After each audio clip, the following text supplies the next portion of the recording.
प्रभु यीशु मसीह में आप सभी को जय मसीह की। तो मेरे प्रिय भाई और बहनों, जो लोग इस दुनिया के रिश्तों को परमेश्वर से अधिक महत्व देते हैं, चाहे वो रिश्ता कोई भी हो, उन लोगों के लिए आज का संदेश है। तो कृपया संदेश को ध्यान से सुनें, उसके बाद आप निर्णय लीजिए कि आप परमेश्वर के हो या इस संसारिक रिश्तों के। और मरने के बाद हमारे ये रिश्ते रहते भी हैं या नहीं, इस बारे में भी आज आपको पता चल जाएगा। तो आइए हम आज के संदेश को शुरू करते हैं। तो आज का संदेश हमारा आधारित है लूका रचित सुसमाचार के 20वें अध्याय के 27वें वचन से आगे तक, जिसमें पुनरुत्थान और विवाह के बारे में प्रभु यीशु मसीह बता रहे हैं। तो आइए हम पहले वचन पढ़ते हैं, उसके बाद इस पर विस्तार से बात करेंगे। तो लिखा है 27वें वचन से, फिर सदूकी जो कहते हैं कि मरे हुओं का जी उठना है ही नहीं, और उनमें से कुछ ने उसके पास आकर पूछा, हे गुरु, मूसा ने हमारे लिए यह लिखा है, यदि किसी का भाई अपनी पत्नी के रहते हुए बिना संतान मर जाए तो उसका भाई उसकी पत्नी से विवाह कर ले और अपने भाई के लिए वंश उत्पन्न करे। 7 भाई थे। पहला भाई विवाह करके बिना संतान मर गया, फिर दूसरे, फिर तीसरे ने भी उस स्त्री से विवाह कर लिया। इसी रीति से 7 बिना संतान मर गए। अंत में वह स्त्री भी मर गई। इसलिए जी उठने पर वह उनमें से किसकी पत्नी होगी, क्योंकि वह तो 7 की पत्नी हो चुकी है। यीशु ने उनसे कहा, इस युग की संतानों में तो विवाह होता है, पर जो लोग इस योग्य ठहरेगी, उस युग को जो मरे हुओं में से जी उठने को प्राप्त करे, वे न विवाह करेंगे और न विवाह में दिए जाएंगे।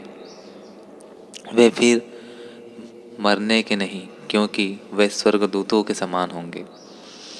पुनरुत्थान की संतान होने से परमेश्वर की भी संतान होंगे, परंतु इस बात को कि मरे हुओं जी उठते हैं, मूसा ने भी झाड़ी की कथा में प्रकट की है कि वह प्रभु को अब्राहम का परमेश्वर, इसहाक का परमेश्वर और याकूब का परमेश्वर कहता है। परमेश्वर तो मुर्दों का नहीं, परंतु जीवितों का परमेश्वर है, क्योंकि उसके निकट सब जीवित है। तब यह सुनकर शास्त्रियों में से कुछ ने कहा, हे गुरु, तूने अच्छा कहा। और फिर उन्हें फिर उससे कुछ और पूछने का हिवाब न हुआ। परमेश्वर उसके वचनों को पढ़े जाने और सुने जाने से आप सभी को आशीषित दे। तो मेरे प्रिय भाई और बहनों, इस पूरे दृष्टांत में प्रभु यीशु मसीह हमें क्या समझा रहे हैं कि जो लोग अपने रिश्तों को बड़े भावनात्मक रूप से जुड़े रहते हैं, ऐसे उन अपने से प्यार करते हैं कि कभी उनसे बिछड़ देंगे नहीं, कभी वो मरेंगे ही नहीं, उन लोगों के खातिर वो परमेश्वर की आज्ञाओं को भी तोड़ते हैं।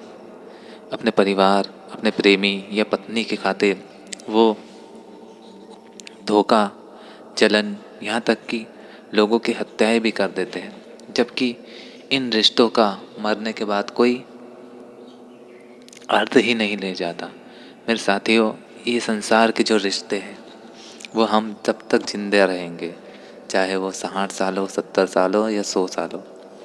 इससे अधिक तो हम जीवित रह ही नहीं सकते। तो हमारे रिश्ते मरने के बाद जो है वो ख़त्म हो जाते हैं, और मरने के बाद तो हमें अपने भी हमें याद नहीं करते। तो फिर उन रिश्तों का अहमियत रह क्या जाती है। साथियों, यहाँ पे स्पष्ट लिखा है कि जब इंसान मर जाता है और वो अगर वो परमेश्वर के योग्य संतान होता है तो वह स्वर्ग में जाता है, और जो योग्य संतान नहीं होता वो नरक में जाता है।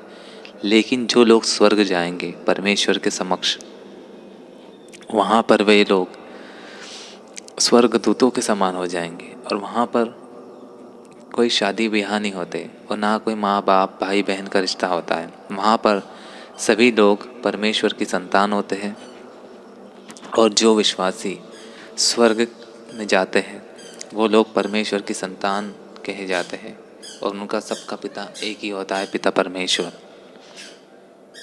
मेरे साथियों और मेरे भाई और बहनों, मैं आप सबको बस इतना ही कहना चाहता हूँ कि अपने परिवार, रिश्तेदारों, दोस्तों, प्रेमी, पत्नी, इन सब से प्रेम रखना गलत नहीं है, लेकिन इन सब के प्रेम को परमेश्वर के प्रेम से अधिक महत्व देना, यहाँ पर बात गलत हो जाती है। क्योंकि परमेश्वर ने हमें प्रेम रखने का तो बोला है, लेकिन किसी से भी अटैचमेंट यानी बहुत अधिक गहरा संबंध रखने को नहीं बोला। क्योंकि एक समय में ये लोग भी हमारा विरोध करेंगे परमेश्वर के राज्य के खातिर। जब हम परमेश्वर को ग्रहण कर लेंगे तो हमारा परिवार, रिश्तेदार, सब लोग हमें छोड़ देंगे। उस वक्त आप क्या करोगे? क्या टूट कर बिखर जाओगे? नहीं, क्योंकि परमेश्वर साफ साफ कहता है, तू अपने पिता परमेश्वर को सारे मन, सारे प्राण और सारी आत्मा से प्यार करना और सबसे अधिक प्यार करना है। यानी हम खुद के प्राण को भी प्यार नहीं कर सकते तो दूसरे लोगों को परमेश्वर से अधिक महत्व कैसे दे सकते हैं? जरा सोचिएगा। यहाँ पे जो विवाह का दृष्टांत हमारे प्रभु मसीह ने समझाया है वो साफ साफ हमें इस बात की ओर संकेत देता है कि इस दुनिया के रिश्ते सिर्फ जीवते जी तक रहते हैं। जैसे हम मर जाते हैं सारे रिश्तों की समाप्ति हो जाती है, फिर कोई रिश्ता हमारे लिए महत्व नहीं रहता। वो व्यक्ति जो मर गया वो सिर्फ परमेश्वर के अधीन हो जाता है। फिर परमेश्वर उसका न्याय करता है कि उसे वह स्वर्ग में अपने पास रखेगा या नरक में शैतान के साथ डालेगा।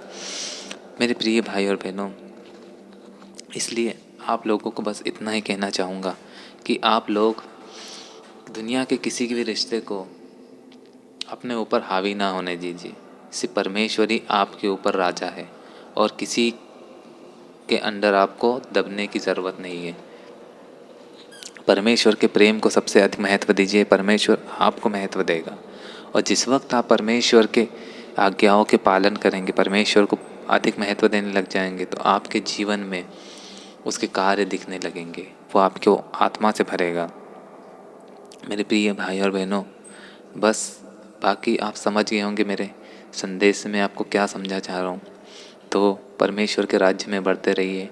परमेश्वर आप सभी को बहुतायत से आशीष दे। खुश रहिए, बढ़ते रहिए और परमेश्वर के वचनों का अध्ययन भी करते रहिए। मिलते हैं अगले वीडियो में, तब तक के लिए जय मसीह की।